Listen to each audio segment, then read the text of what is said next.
Good morning, afternoon, or evening, wherever you are, and welcome to another NerdTube Star Trek episode review.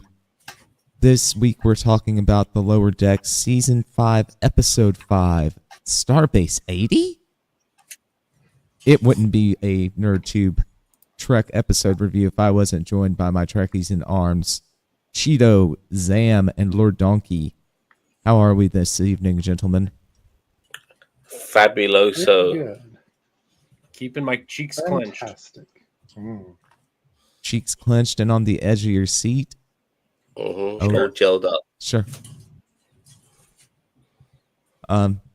So yeah, this week we have another kind of bottle episode. We've got with light connections to previous entries this season. The nav processor goes down, forcing the Cerritos to go to the worst starbase in the quadrant for repairs. Before we get into any more details, I want to start with some maybe overall impressions. Cheeto, what were your thoughts overall about this episode? So this is one of those episodes where I'm like, I have to turn my canon brain off. Like I have to turn the canon part of my brain off for Star Trek because everybody's like, Lower Decks is canon, Lower Decks is canon. It's like, would a starbase really be ran this way in Starfleet? Like, even if it is half Akamarian, like, would a starbase in the Federation that is not struggling really be running like this? So I enjoyed this episode because I turned my canon brain off because everybody keeps screaming at me the Lower Decks is canon, and I'm like, to a degree, I agree with you. But it's episodes like this that make me go, yeah, so this is canon? Okay. Like, whatever you say. But no, I enjoyed it. I thought there were a lot of gags, good gags in this episode. I love the return of the non-corporeal being looking to probably was trying to find the love of its life, Beverly Crusher. I know it's not the same one, but still. But yeah, there were a lot of references, a lot of funny gags. It didn't feel like the plot was stretched too thin. I felt like there were just two plots, and I think that worked really well. So yeah, overall good. Yeah, I agree with you definitely about the two plot runners. Solid choice to only have the two. Zam, your overall thoughts? Love this episode. After the disaster of last week, for as I was concerned, it was really good to have a funny episode. This should have been the Halloween episode, by the way, in my opinion. With its tone, it would have been a great Halloween episode. But regardless, what I liked about it is that not only was it funny at parts, and it really made you think: is it as really bad as it is, or is it the star base? Or what is the real problem here? And on top of that, once we found out what the issue was, there's a whole trekkiness towards it all, which was really good. And I liked it a lot. It was a really good episode. I had a really good time with this one. Excellent. I enjoyed it too. Kind of the zombie horror motif definitely would have made it a good Halloween episode. So in agreement there. Yeah. Donkey? I almost take a point off for not making it the Halloween episode, right? This was a lot of fun. So many references. Also, Nicole Byer, wonderful choice. She was so much fun as the commander of the starbase. Well, other things later, but this was just a lot of fun, and they've mentioned Starbase 80 so many times throughout the series that it was cool to actually see what state it's in. They're using Enterprise uniforms. They're using turbo lifts from the TOS era. I mean, I feel like it should be 100% canon because of how bad a shape it is. And it's for second chances, right? So maybe it's a training starbase or something, or where they just send their bad officers to be rehabilitated. I don't know. Debate-a-mania topic for you. I mean, look, I could see if like it was the Akamarians ran it, like how like the Bajorans had like, you know, they were in charge of Deep Space Nine, but like it was subcontracted with Starfleet to run it. Like I could see if it was like the opposite because of bad negotiations. Like Starfleet was like manning the station, but the Akamarians were managing it. I could see that being a good play on that, and then it being in disarray because Starfleet's like, we can't tell them not to do like what they're doing, and they suck at commanding and doing things. So they mentioned the whole maybe Starfleet could renegotiate that contract for us, and it got Bearded Boimler excited. That's something that should be the spinoff, just Starbase 80. And we find out that it was Kirk that negotiated the contract. Goddamn Kirk. I have to admit, like the Enterprise uniform was a bit OTT. Like, come on, like seriously, like I love seeing uniforms, but I agree with you. That's a bit much. It was a bit. It was a bit much. They were selling the uniforms from TOS era that had just phaser holes. Yeah. Are these replicated? No, they came off of a dead person. That was great. Again, lots of great gags in this episode. There were, like, as I said, as a strictly loose canon comedy, it was a great episode. But it's episodes like this that I'm like, this is really canon. Like, really? No, it's no. It is. I choose not. I choose in my head canon it not to be true canon. And that's up to you. That's your ride as a fan. We want to hit the comments before we move on. Yep, I was just gonna say. Let me. Daniel Vance says initiating pre-chat decontamination procedures, initiating bury and sweep. Danger! All organic life forms, please wait at the embarkation. Okay, sweep commencing. Then he says, have you or your family members been injured on an away mission? Been assimilated? Has an EPS conduit suddenly exploded in your face? You may be entitled to compensation. Call Red Shirt Lawyers today. Which we are. No, we are red shirts today. Cheeto, don't let our local lawyer see that comment. Oh my God! We'll see a billboard with him in a Starfleet uniform up on the Tim highway. Mizzy. Yeah, all of a sudden we're gonna start seeing those with Starfleet uniforms. He's already got the Spock eyebrow going on. An 18-year-old Akamarian is just a regular, no. She was 30? No, it was a Elorian. Elorian, yeah. It's just a regular person. Yeah, it's like a young Elorian. You're just a regular person. Wait, like Guinan? You're just a regular person. I'm like, he's like, no, I'm in my 30s. I just pay attention. I'm like, that was like the best line of the whole episode for sure. Yeah. Sorry to bury the lead on that one, Mage, but yeah, that was definitely the best line. All right, so I like the fact that everyone on the ship, I mean on the starbase, that like they just were very happy-go-lucky, and they just like they weren't miserable people. Like this, the base itself didn't represent the personalities of the people who are living there, and I like that. Like there was nothing devious about the people there. It was just that the ship was the base was just old and shitty and falling apart. Right. Even the Akamarians that got presented in a negative light ended up being kind to the captain, gave her free tokens and everything. Mm-hmm. Yeah, exactly. It's a way to be. So yeah, the whole thing ends up. We get this sequence of Mariner thinking it's cursed. But she gets ordered to help take care of all these problems on the base, which, as we've stated, is in very terrible condition. DS9 day 1 conditions, maybe even worse. Maybe worse, yes. Like it's been sacked, intentionally destroyed by Cardassians. While this is going on, we get our B plot, which is Ransom and the captain going to try to find the nav processor, and they end up meeting this recurring character of Gene, who voiced by Stephen Root. Just an absolute pleasure to hear his voice. I thought he sounded familiar. What's he also done? He's Bill Dauterive. He's Bill Dauterive on King of the Hill.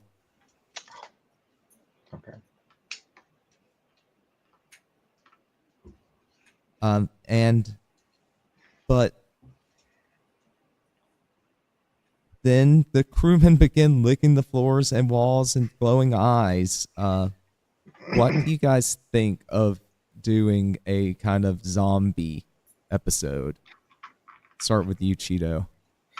I mean, it was fine. Like, it was not anything crazy. I mean, as soon as I saw the green little electricity on their comm badges, like I knew, and then the green eyes, I knew there was a correlation there. I just didn't know what it was, but I was just like, it was fine. It was a good.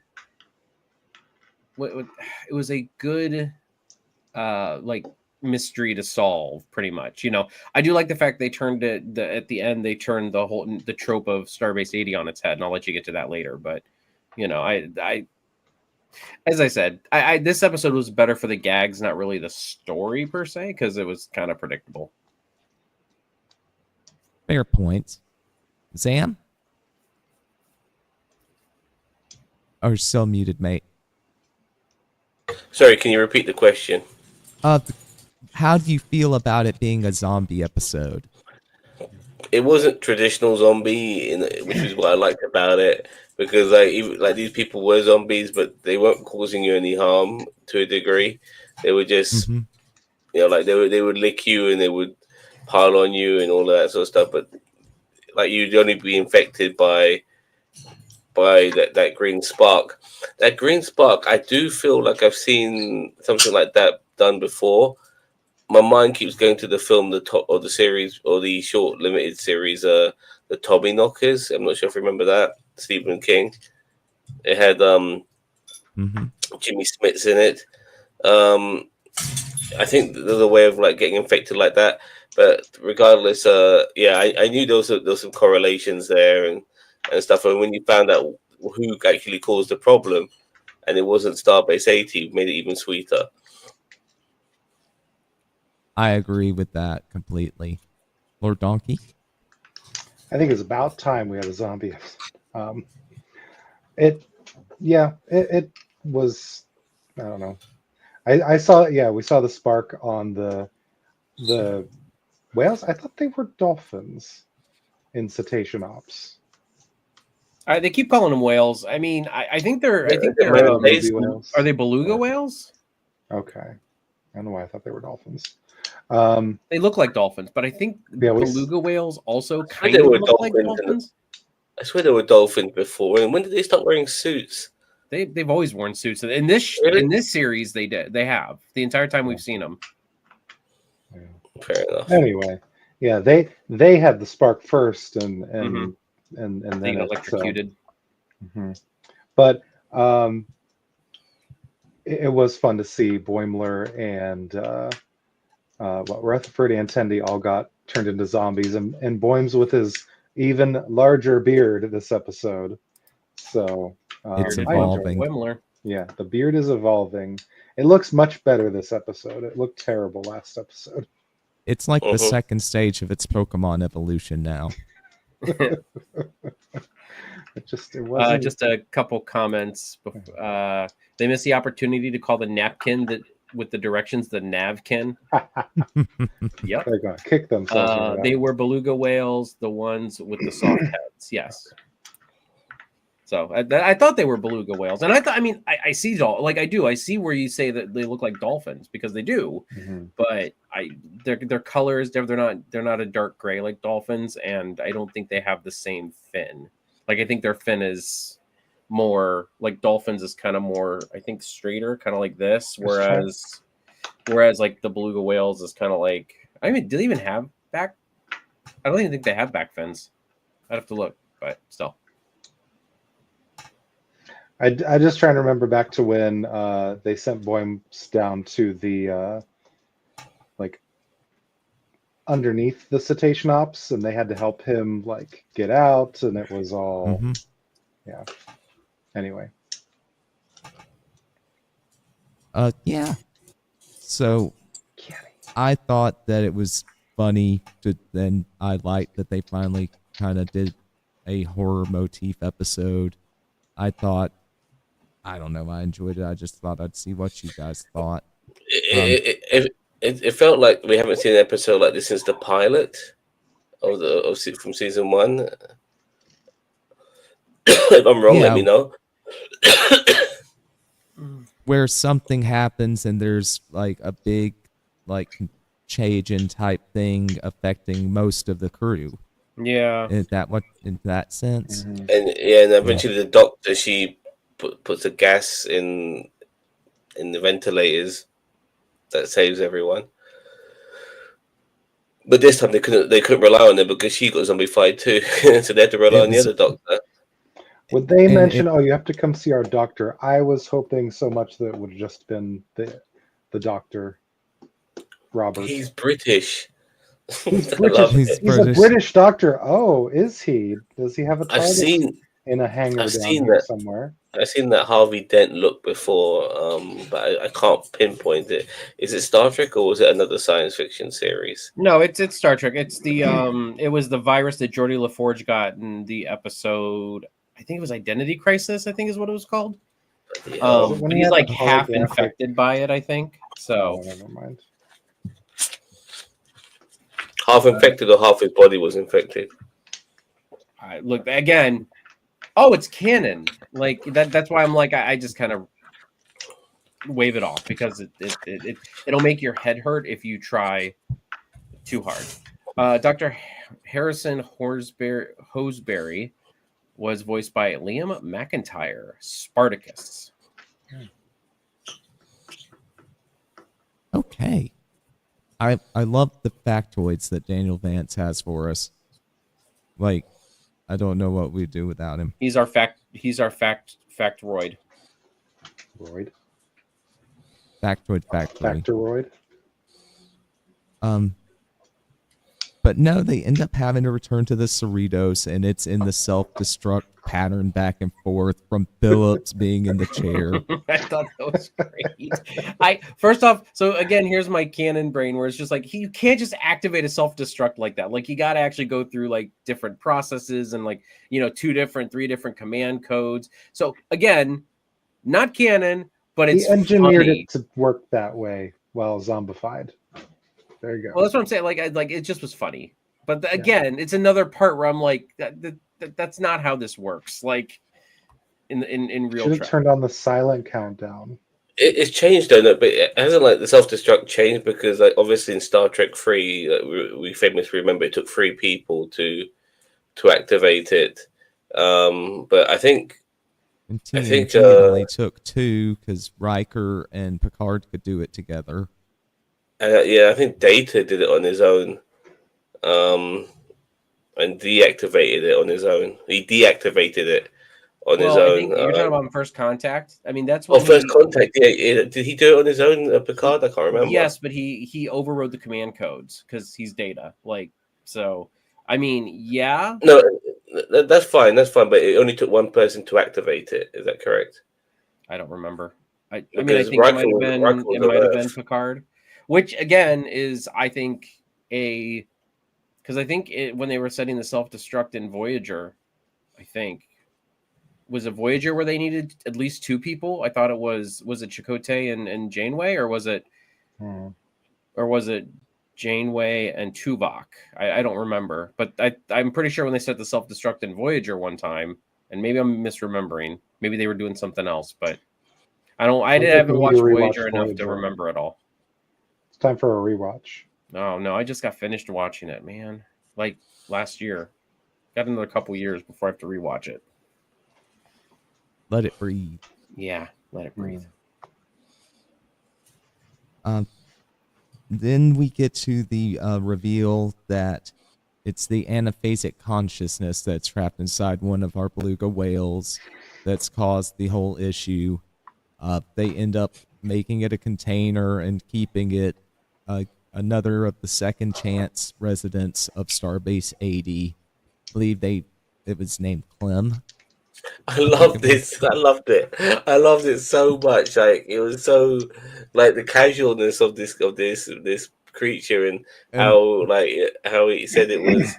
He spread too much, so he spread himself too thin and wasn't able to control what he was doing and all of that, but he's really happy now because now he can show his boss his boss is what he achieved, and like this is just brilliant. This is so funny and it's just so brilliant. I loved it all, and yeah,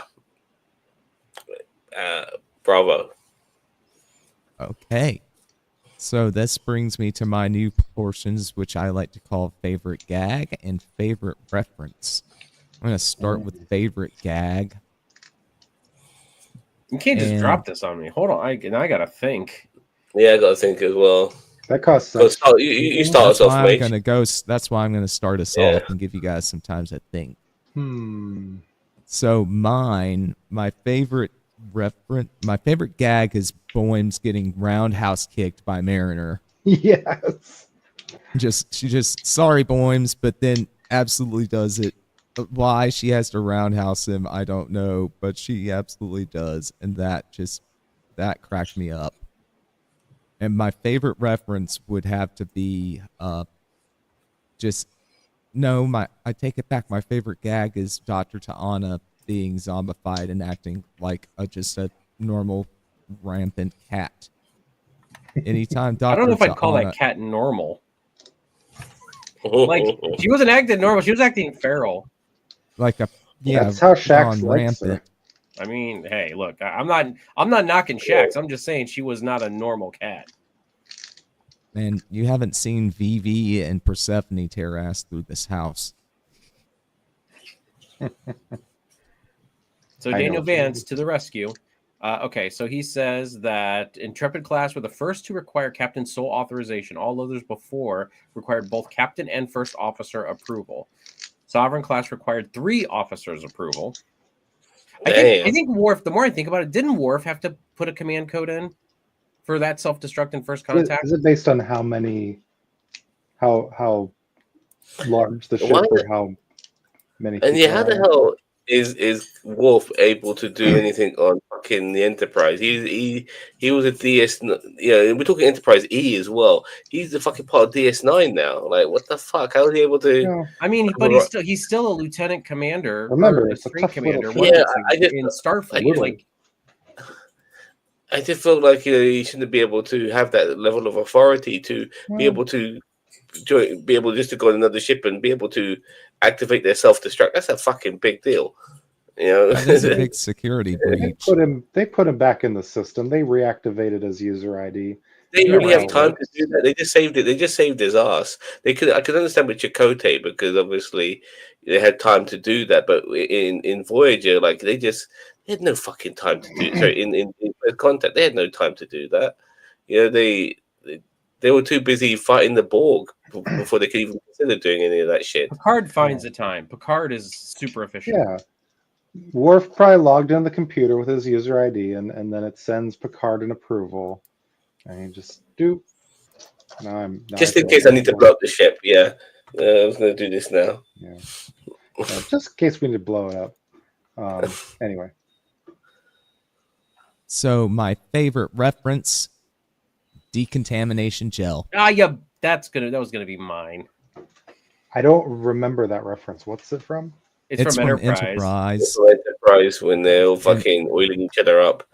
It was just an excuse there's oiling people up, and you never told me that. I'm gonna go watch it right now. I was about to say, like it's back in the thirstiest Star Trek. It is very thirsty.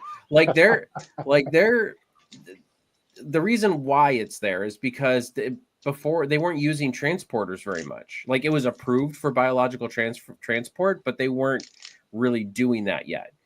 So when they would go onto a world where they detected contaminants, instead of the transporter buffer filtering them out like they do, in all the other ones, they actually had to use this decontamination gel to get rid of. And the doctor had to make the gel so that it would get rid of whatever contaminants you had. They were in a quarantine chamber and everything. There are some saucy scenes that turn boys into men. And I mean, T'Pol was like, I'm like, oh, it's a T'Pol scene. Tucker? Yeah. Tucker? Yeah, and Reed? Tucker. Archer? And I think you guys have been holding out this information. Mayweather? Listen, everybody got lubed up in that show. I'm just saying. Phlox, you may not be as excited about, but I mean, he got in there too. And then they did the dog too. I So remember The that as well. Yeah. dog. yeah, the Not the decon. They had the beagle. decon Porthos. I mean, they didn't want him to bring any. One Night in Sick Bay is the saddest episode of Star Trek, and you can't change my mind. Is. Spoilers, I haven't seen it. Well, we're not saying what happened. We're just saying it's a very sad episode. Okay. Jelly deals. Sorry. It was It- Caliente. It was one of the main things that kept him watching Enterprise when we were like seniors in high school. Come on. Yep. So Cheeto, you said favorite reference was the decon gel. Yeah, I'm definitely have a going with the favorite gel. I gag? was like, the gel is definitely my favorite reference. My favorite gag is the stairs. Oh, you never Yes. see stairs in Starfleet or on Oh, Starship. you took that He's like, it's You gonna be took that great one. for my glutes, and he starts walking up the stairs. All I could think was, oh, poor Barrett. And if Seb, that's what I thought too. That was exactly where my mind went. yeah, Final Fantasy VII reference, but I was like, oh, poor Barrett. But I was like, yeah, like the stairs. The stairs had me just rolling. Yeah, you took that one from me. That was the one I was going to say. We all we all just We should keep have on started saying with it. a list of all the gags. So, because now I'm So- trying to think of something. What Never we I mean, good. you're allowed to laughed claim at the same most. gag. I mean, I did the same for Mage. Yeah. For me, I didn't look at that as the gag. I look at that as the reference because it basically is to do with Ransom being a fitnessaholic, and that's how I looked at it, as a reference to him, enjoying the exercise and working on his glutes, as he said. So, but me for the that's my reference there. But my gag was just hitting that beluga well with that stick, just to as a way of dealing with the situation. And then once that lurgy came out of his mouth, but it looked like he just hooked her out of his mouth. You know what I mean? He put a bucket over it, and that's it. All done. All done. Oh, Commander Corndog. Oh, by the way, Commander. I called him Commander Corndog. That guy. He was only brief, but I love that character. See, Chad. He could pull these corn dogs out like fucking Wolverine. Wolverine. Yes. It's brilliant, going in there like corn dog, all these fucking zombies. Oh man, what a G. I loved him. And apparently he had a wet spot on his crotch, is what Daniel Vance says, which I'd have to go back. I didn't notice that, but I mean, Good for Lord him. Donkey, did you notice that? You are a crotch expert. Not today. I didn't notice that. I didn't notice that. I did enjoy the corn dog guy. The if that counts as a gag, that they don't have replicators. They just have vendors throughout the station. Yeah. I was No, that hoping definitely for counts as a gag. so the other gag of that they go into the room and they just go up because of the anti-grav. I was hoping for it to just Rutherford to accidentally fix it and everything just crashed down. Corn dogs and all everywhere. Let's see. What else? Oh, reference wise, I loved the TOS era stuff. The how do you work these things? Weren't these aren't you familiar with these from when you were in the academy, Captain? Yeah, the lifts. She's like, I'm Don't not you, that like, old. Turn them and go and say where you want to go. What did it say at the first one? The first stop? It was the creepy deck. I wanted to go to the arcade, but they ended up going to some other place. Yeah, I don't remember That what the Maintenance first one was. Gene was Labyrinth. sending them to the labyrinth. Yeah. With the not the And Nobulan the batch. comms on the walls. I loved that reference. That Yeah, and all right. the TOS era, like computer stations and Gene when he like fell over onto one that he's just passed out. It's Gene Roddenberry living on through lower decks. Ryan, why have you got a picture of Zachary Levy on your bio? What the fuck? Anyway, Yeah, that's probably. I think Corn Dog Guy just saw an opportunity and went with it. Yeah, I agree. Okay. What happens while the whole crew is under under Influence. an influence of a virus? that's a pass, right? Yeah. All is forgiven. I'm just happy that even though it was familiar, it was still different enough that it didn't follow the Yeah. traits of like zombie films and stuff we've seen in the past, where you have to be bitten. No, you have to have a static shock, so to speak. And yeah. No, it was definitely a good thing to make it different, keep it fresh. So we have 2 through lines that connected to our kind of either overall plot for the season and for character growth. And so, for the plot of the season, we've got the captain's, all of her actions this episode, I feel like, were motivated by, the fate of her parallel self.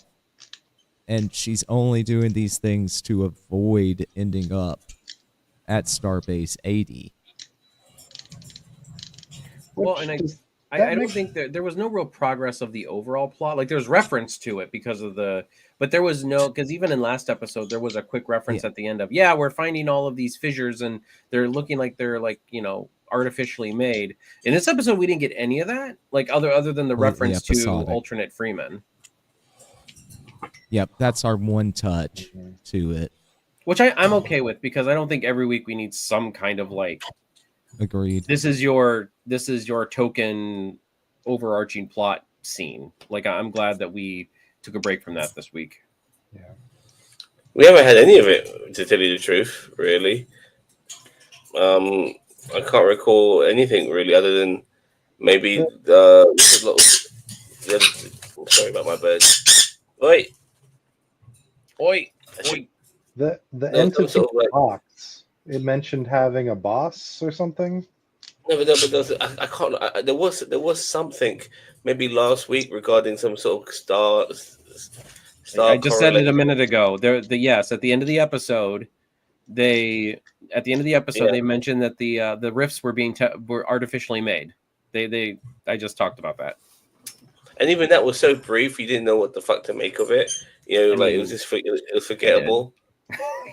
It's got to be like an evil Admiral Boimler from a alternate reality. That's my thought. Is that it's like some other alternate Boims version has to of confront himself.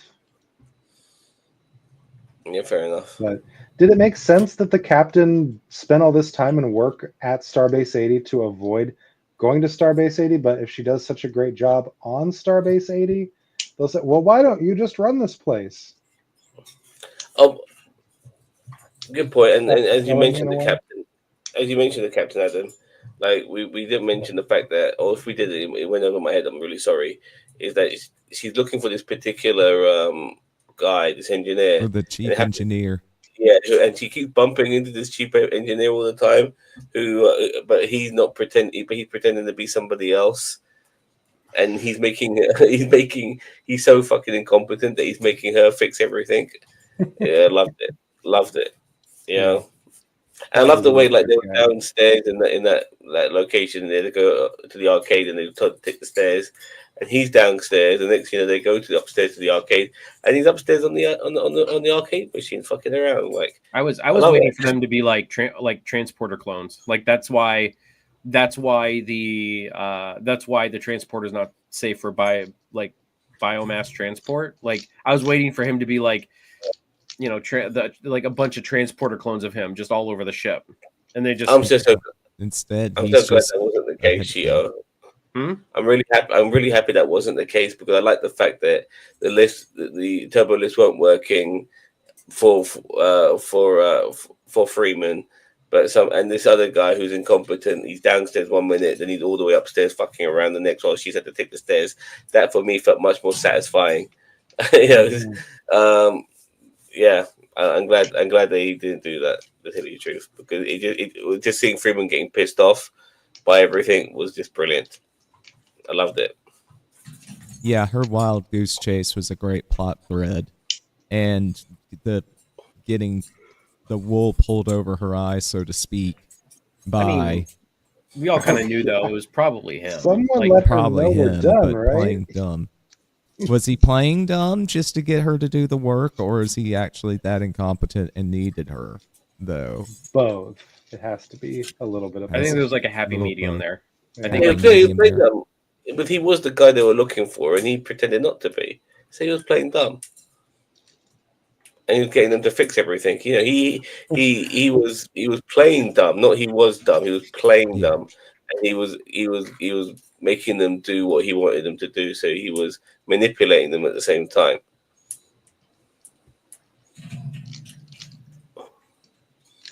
Yeah, agreed. And then we have Mariner's reticence to go back to Starbase 80, being motivated by the feeling like it'll take her back to being that person. I don't. We How feel long like was she on Starbase 80? I don't remember. Like she was on there for was it? In between seasons, I think. So she was Yeah. there for like 3 months, maybe, like or something. You know, depending on how much time passed between seasons. I don't remember if they actually said how long she was there. But like I don't know. That's just. It seemed like she was not as familiar with the base as she should have been for somebody who was there for an extended period of time. You know what I mean? Like if she was stuck there for like a day or 2 days, maybe. But like if it was a couple months, then like she had. I felt like she just felt wholly like there's tons of things that she should have known that she didn't. She was blocking it Yeah, all out. Maybe. I thought of her going back to her old ways was I thought she was overreacting personally. Maybe I can understand her not being pleased to go back because it's a shithole. I get it, yeah, but but she took it to another level, which I thought was really stupid. And but fair enough, you know, it is a comedy, so it worked to a degree, especially when she went no, and Ransom's saying to her, "Are you going to do that for the whole journey?" That made me laugh. Yeah, but the cursing, I expect better from a futuristic society to believe in that fucking bullshit, especially someone like Mariner. So There. yeah, I don't fucking believe in curses. I don't When believe in that bollocks. when You know, voodoo, all Mariner that at the shit. very beginning was like, "Oh, I was," or she enjoyed the previous mission on the aquatic planet, and Tendi goes to scan her for parasites or something. she That doesn't made me have a think: fever. did they really switch back at the first episode, or has this been a ruse the whole time? But then it just seemed like very she switched from one direction to the other very quickly on I'm a good officer now to oh no, Starbase 80. Maybe they're Uh, both still in there, and they switch on and off, and they alternate. That would be hilarious, but I don't know if they've explained it well enough by now. Consistency is something that Star Trek does slip on now and again, so forgive them. That is Plus, also true. It wouldn't have made it would have made the episode where she didn't break up and then had to break up with Jennifer more entertaining. That the alternate Mariner had no idea what was going on. But anyway, Well, you know, there is a if you've seen the what was the name of the spin-off movies? The Magical Fantastic Beasts Creatures. and Where to Find Them. Yeah, that was set in Mm. America. So you live close to magic and all that bullshit as well. If that means anything to your argument, which I don't have an argument for, but you know what I'm saying. All right. Hogwarts Legacy, though, excellent game. ooh. I keep telling him he should play it. You should what you should play is oh fuck, I've forgotten the name now. All right, it'll come back to me. So play Hogwarts Legacy until Zam figures out what he wants you to play. So we've kind of ran through the whole episode. Do we have any final thoughts before Mark's? Yeah, just keep. I mean, this was a much cleverer, funnier episode than what we got last week, which was really fucking stupid.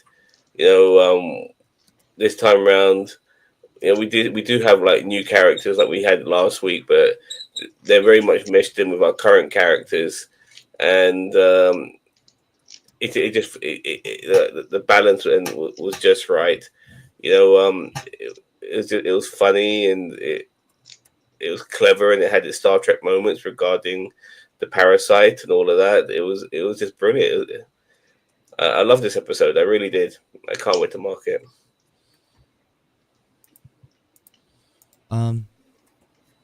Why don't you go ahead and mark it now?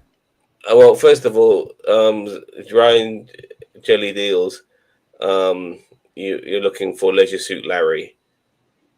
Play Leisure Suit Larry. All right, you won't be, like the most recent rendition of Leisure Suit Larry. Play it. I'm gonna give it a 9 out of 10. 9 out of 10. Awesome. Lord Donkey will let you go while Cheeto throws up the poll. I'm giving this a 10, partially because of how fun Nicole Byer was in this episode as the commander of the station. The whole episode was so much fun, and she was a great addition to the ensemble. Sorry, can I just add to my 9, because I know you're giving it a 10. The reason why it drops one minuscule point is because I can understand it being retro, but the Enterprise uniforms is just fucking stupid. It really is. It's not smart. It's not clever. It's not funny. It's stupid. But luckily, the rest of the episode was so good that it didn't make too much of an issue for me, because I just kept thinking to myself, how is this possible? How are they wearing these fucking uniforms? It makes no sense. Well, if you're new to Starfleet, they're going to put you in modern day uniforms and then send you out there.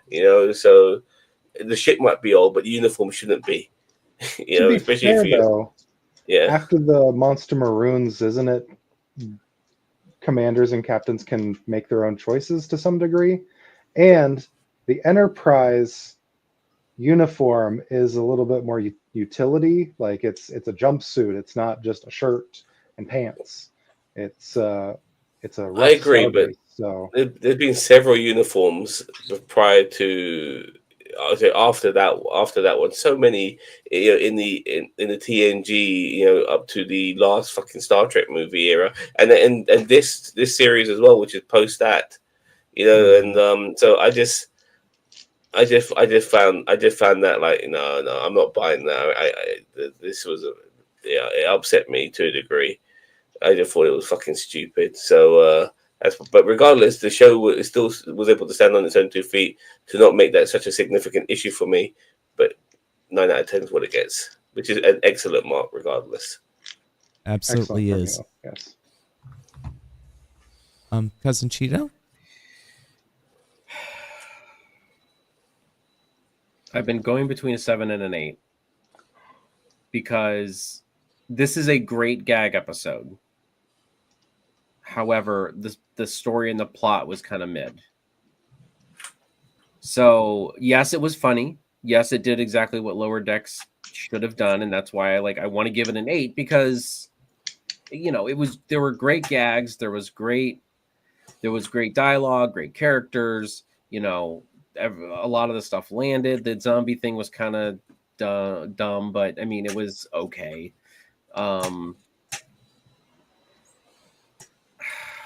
But I'm having a hard time giving it an 8 just because I'm like, does all the gags that landed, because if this was a complete satire show, if we were like, yeah, this is satire, this show is not, again, loose cannon, I would probably give it a 9 because just everything landed. But the thing is you put in my brain that this is supposed to be canon, and my brain fights with that every single time now. So I'm like, I'm sure the writers do this exactly just to piss you off. I'm pretty sure they did. And as I said, I don't get pissed off. I'm just confused. Come on, guys. I think I'm going to rest at a 7. As I said, I think that the story was kind of mid. But all the gags and everything landed really well. I laughed a lot. The stairs was probably the highlight, and but honest and truly, like I did. Other than that, what else is there to speak of? I mean, yeah, there's the references, but I mean, we get those in Lower Decks all the time. That is typical Lower Decks. T'Pau reference, yeah. Like, how the fuck do they know about T'Pau doing that shit? Was it through journals? I mean, is that how they know? T'Pau. T'Pau, sorry. Exactly. It's a gag. Like it is. This is some things are not going to make sense to land the joke, not to make sense to the story. That's why I'm saying it's like some of this stuff just doesn't make sense for a canon show. And I'm like, I'm okay if it's loose canon. I would prefer it to be loose canon, but because some of these jokes, they only land if it makes Simpson sense, like The Simpsons. You know what I mean? Like, you're telling me the only time gel was used between Enterprise and Lower Decks was like those two occasions. It's never been used ever prior to that. And obviously not on television, but considering Starfleet is so fucking massive, you're telling me it's never ever been used before. So yeah, stuff like that. Yeah, I get ya. So that's, as I said, I'm not as I said, the very funny episode. I laughed a couple times, but these other things in my brain that just are fighting, and I cannot give it. I can't give it above that 7 just because of that, and I love the show though. That's the problem. It's like I want to give it a high mark. See where I'm coming from. Most of what I'm judging it is, what's the chance that I would rewatch this rather than skip it if I'm rewatching the season? I would rewatch most episodes 100%. Especially Daniel Vance. 10 out of 10 because I'd rewatch all of them except for the Peanut Hamper episodes. Well, but I mean, I would rewatch this on its own if I was just skipping through the season, or I don't know. But the canon, I guess, doesn't bother me as much.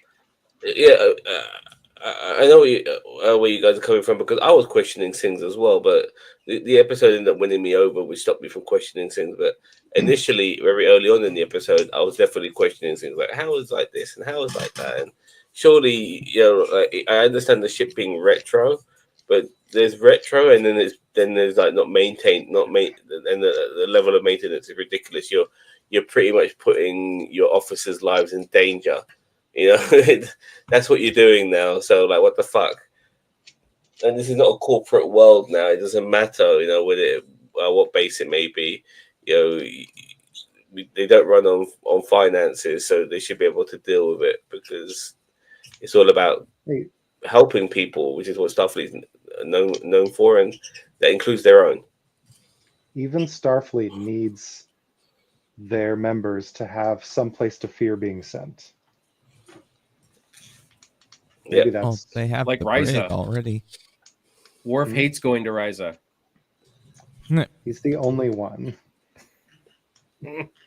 He committed a terrorist act on Risa. He hates did. it so much. I don't remember that. Oh, it happened. You got to finish. Did you finish DS9 yet? Come on, man. Oh no, I haven't. Oh yeah, finish DS9. You got to finish DS9 and then watch Enterprise. Okay, my mark. I thought it was serviceable Lower Decks. I laughed.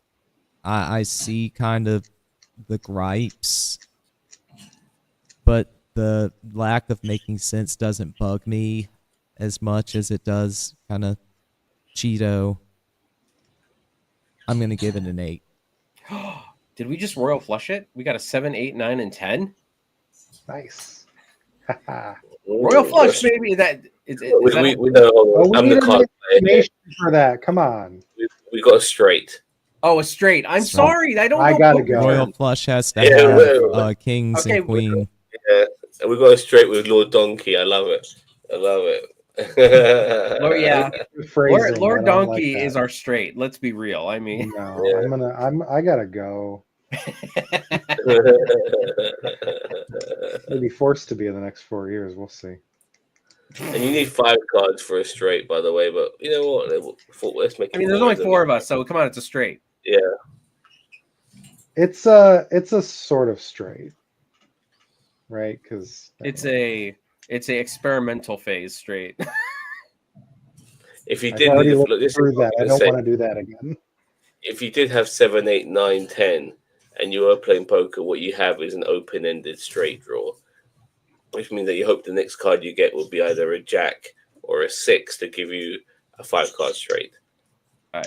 Okay, I'm learning more about poker here than I thought I would. There we are. Next time on NerdTube, poker tournament. Right? That Zam could takes win. us to town. That would win the Did I Sub to the Wrong Channel award for sure. Yeah. Yeah. The Absolutely. NerdTube poker tournament. Well, we can make it Star Trek themed. Wait, no, what's Dabo? We can play Dabo. Cotta Scott. Let's play some Cotta Scott.